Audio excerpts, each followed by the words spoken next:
history of big nights, big comebacks at Anfield. How do you feel about the opportunity you have to progress tomorrow night? Yeah, look, we're still in the competition. Maybe not many give us hope, but we believe we can put in a better performance than last week, and that's the only way that gives us a fighting chance. We need to be better at everything we do tomorrow night. We need to put pressure on an unbelievable experienced team and try and make it uncomfortable for them, and if we can do that, and if the chances can fall to us and we can take them, then let's see where it takes us. It needs to be a close to perfect game. We've done it in the past, but we can't rely on that. We need to try and create our own atmosphere tomorrow night. Of course, we've not got our fans in there with us, and it's up to us to create our own atmosphere and create a Champions League night at Anfield without the fans. Yeah, I was going to say, with no fans, I mean, you look at that game against Barcelona a couple of years ago, and how do you replicate a kind of Barcelona night when you haven't got that kind of atmosphere to play in front of?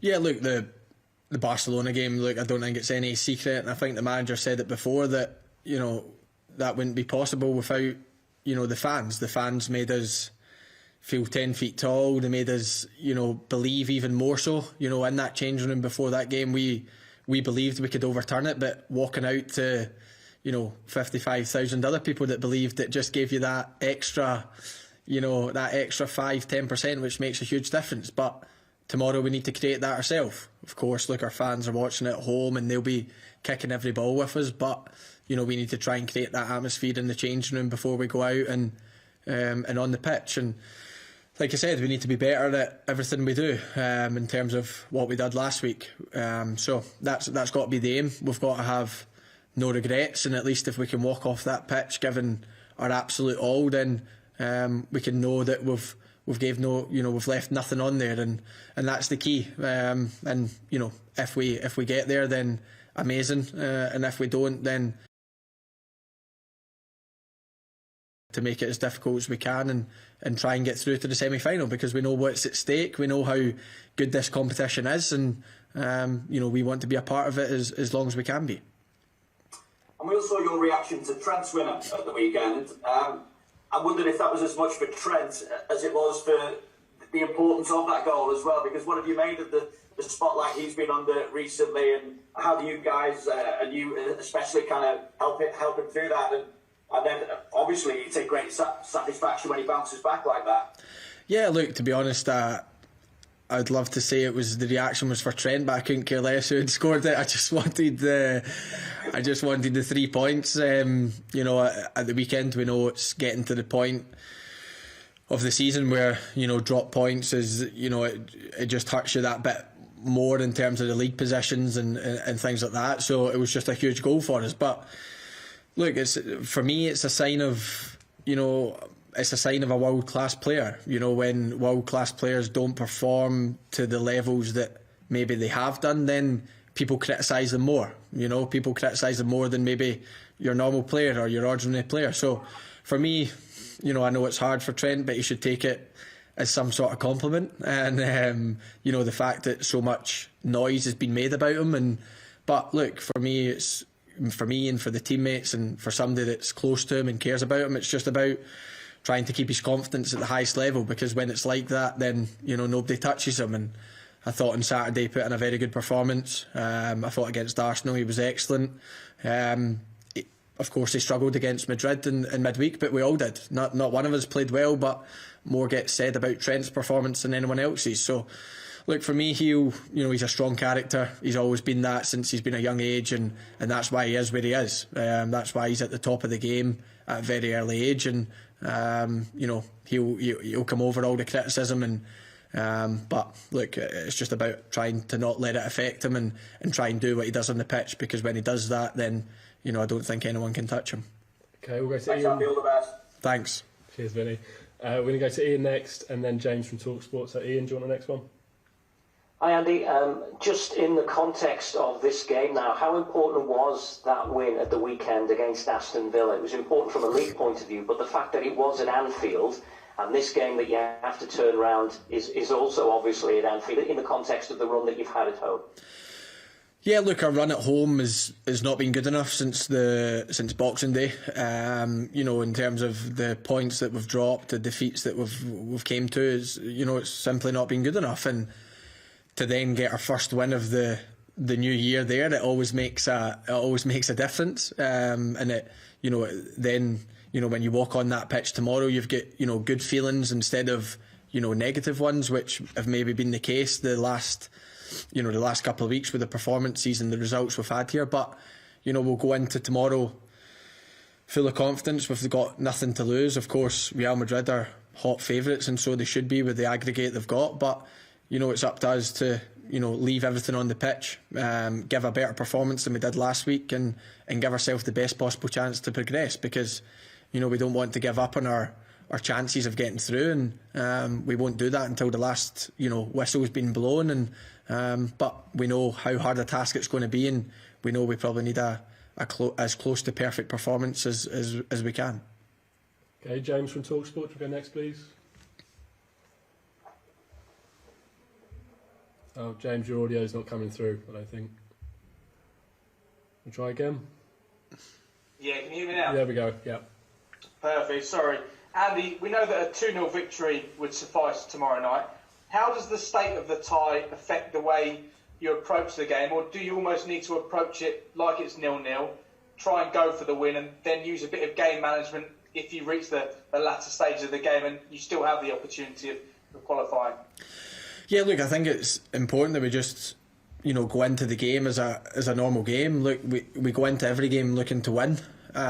So like you said, we need to play our own game, play a normal game, put them under pressure, and try and win the game. That's always our aim, whether it's an aggregate two-legged or whether it's just a league game. That's being at Liverpool, you've got pressure to win every game. So no, that'll be the aim. We'll go into the game trying to cause them problems, trying to take chances when they fault us, and like you said, if we do that, and in the later stages, let's see where we're at. But hopefully we're in the lead and we know exactly what we have to do, because it's important to try and keep a clean sheet as well. We need to be defensively on the highest mark as well, and as well as going forward. So like when the chances fault us, we need to try and take them, and we need to try and keep their chances to a bare minimum, and we need to have an all-round top performance, and that's what we'll be working towards over the next 24 hours, and trying to get us in the best possible shape to do that. And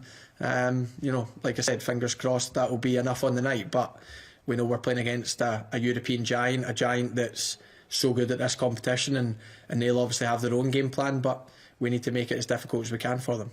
Okay, Carl, do you want to go next, please? Yeah, sure. Hi, Andy. Hi, mate. I'm just wondering, what was the overriding emotion coming off the field last week against Madrid, and what motivation can you use that for going into tomorrow? Look, it was one of disappointment. Of course it was. I don't think anyone hid away from that in terms of post-match interviews and things like that. The performance wasn't on the level that it should be. We gave away 3 cheap goals that probably could have been avoided, and look, we got an away goal, which is probably the only bonus of that night. Obviously getting that goal with Mo was big, and it made it 2-1, which wouldn't have been the worst. But then we go and concede another poor goal from our point of view up the other end. So look, we've gave it was disappointment walking off the pitch, but we've gave ourselves a chance. We're still in the tie, we're still in the competition, and it's up to us to try and use that to try and stay in the competition. It's going to be tough. Like I said, people have maybe written us off. People will think Real Madrid will go through, and it's up to us to try and change that, and try and be as positive as we can be, and put in a performance that can cause them problems. And we need it, like I said, as close to perfect performance as we can, and if we do that, then I believe it gives us a chance. Okay, we'll just take the last 4 questions here. So Juliet, do you want the first one, please? Hi Andy, I was just thinking, I was at Manchester City when Real Madrid came in after restart and played that game, and you talk about creating the atmosphere. I was just wondering a thought, as long as it's safe, everybody who was involved that night off the pitch was like behind the home dugout, and it created so much noise. And is that the kind of noise that you would need to try and progress through to beat Real Madrid? And would that help? Yeah, look, I'm not sure if it will help, but if it helped Man City, then, you know, I remember watching that game actually, and obviously they got through pretty comfortably. So, but look, it's up to us to create our own atmosphere. You know, on the pitch, we need to be able to be, you know, as high intensity, as high as everything that we can be. It's a quarter-final of the Champions League. There's nobody more than me that would love 55,000 Liverpool fans in that stadium tomorrow night, but it's not possible. But, you know, it shouldn't take much for us to get up for a quarter-final of a Champions League, and it won't. You know, the lads are motivated, the lads are determined to try and progress, and but, you know, you obviously come up against a very good team, and you come up against you know, a really experienced team that have been there and done it before, and they're obviously as determined as us as well. But it's up to us to try and put in a better performance than last week, and prove that, you know, we're a good team, and that we can cause them problems. And if we do that, then I believe we can win the game. And whether it's enough, then it's enough. But look, if everyone in the stadium wants to gather behind the dugout, then, you know, be my guest. And if it creates a better atmosphere, then you know, so be it. Okay, guys, the final three here will go Chris, Dom, and then Diego. So, Chris, do you want the first one, please? Hi, Andy. Just if you take your mind back, what would you say was more daunting, having to try and beat Barca 4-0 with a full crowd, or Real 2-0 with no crowd? Or are they both equal in their own way? Look, they're both as hard as, you know, they're both different, but, you know, the same in their own way. You know, Barcelona that night, you know, was obviously an incredible night, and it wouldn't have been possible without the 55,000 fans in there. That's a fact. You know, the way, you know, the noise they made at the start, the noise they made when we scored the first, and it just carried on, and it got louder and louder as the night went on. And unfortunately, tomorrow night we won't have that. But, you know, we're coming up against the team that's the most experienced in this tournament. You know, won it the most times in the short history and the long history. They're a fantastic team, full of quality, and it's you know, it's a big task for us. It's not the same as the Barcelona game, and, you know, we can't rely the fact that, you know, we came back from that game that we're going to come back from this one. It's a huge task in front of us, but, you know, we believe that we can win the game. We believe we can win any game, and like I said, if we do that, it gives us a fighting chance, and let's see if it is enough on the night, and, you know, fingers crossed that it will be. But that's got to be our aim. We've got to aim to win the game first and foremost, and once we do that, then you know, let's see what the aggregate score is, and let's see what we need to do. But our determination is to take our chances, to keep a clean sheet, and hopefully make it as uncomfortable a night for them as possible. Okay, Dom. Andy, incentives are a big thing in football. Just looking at it, obviously you want to stay in this competition for as long as you possibly can, but there's also the possibility that you might not be in it next season, so there's a sort of extra incentive for you to try and stay in this one for as long as you can and go all the way. Is that something that's in your mind? To be honest, no.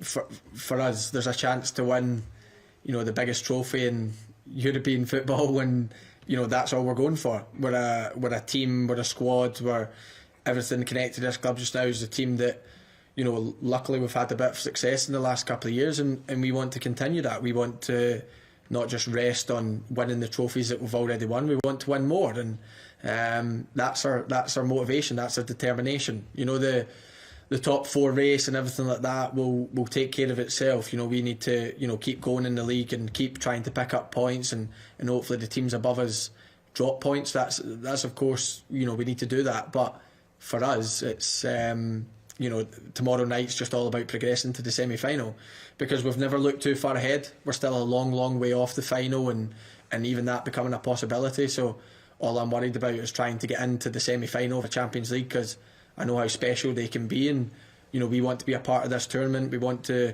try and, you know, get through to the next round, and that's all our determination. But like I said previously, you know, unfortunately we're coming up against one of the most experienced teams at it, and their determination's the exact same. So we need to be at our best, and we need to hope that we can take any chances given to us tomorrow night. Okay, you'll need the headphones for this, Andy. Diego, do you want to do the last question, please? Do you want it in Spanish? Diego, can you hear me? Yeah, Okay. it's good. Yeah. Buenas tardes, Andy. Diego Plaza del Chiringuito. Sufristeis mucho en el partido de ida y tanto Klopp como tú insistís hoy en mantener la portería a cero. ¿Qué jugador del Real Madrid te preocupa más? ¿La técnica o la movilidad de Benzema, la velocidad de Vinicius o la calidad de Asensio?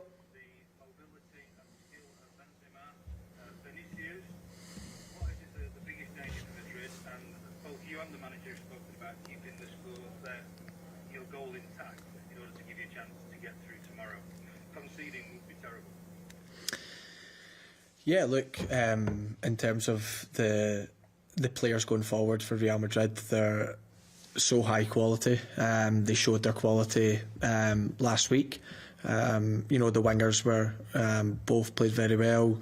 Benzema showed his quality for a number of years now, and one of the best strikers in the world. So it's about trying to, like the manager said, and like I've said previously, it's about, you know, trying to keep them out and trying to keep a clean sheet, because we know how important that can be for the tie, because we would need to score 2 goals. Of course, the more goals they score, the more goals we need to score. So look, they showed how good they are going forward, but I don't think we showed how good we can be defensively that night, and we need to be better at you know, getting the ball back, not giving the midfielders time on the ball, and being able to get their head up and pick passes, and you know, trying to help out defensively all over the park. And if we do that, then I believe we can make it more difficult for them. Of course, they're still world class players that can make something happen, but it's up to us to try and, you know, do everything we can to not allow that to happen. And if we do that, then I believe we can have a good game. But it's going to be an incredibly tough task, but I believe it's one that we can do, and it's one that we're going to have to do if we want to progress. And that's the aim from us, and that will be the aim tomorrow night. And now we need to go out and do it, and try and do it to the best of our ability.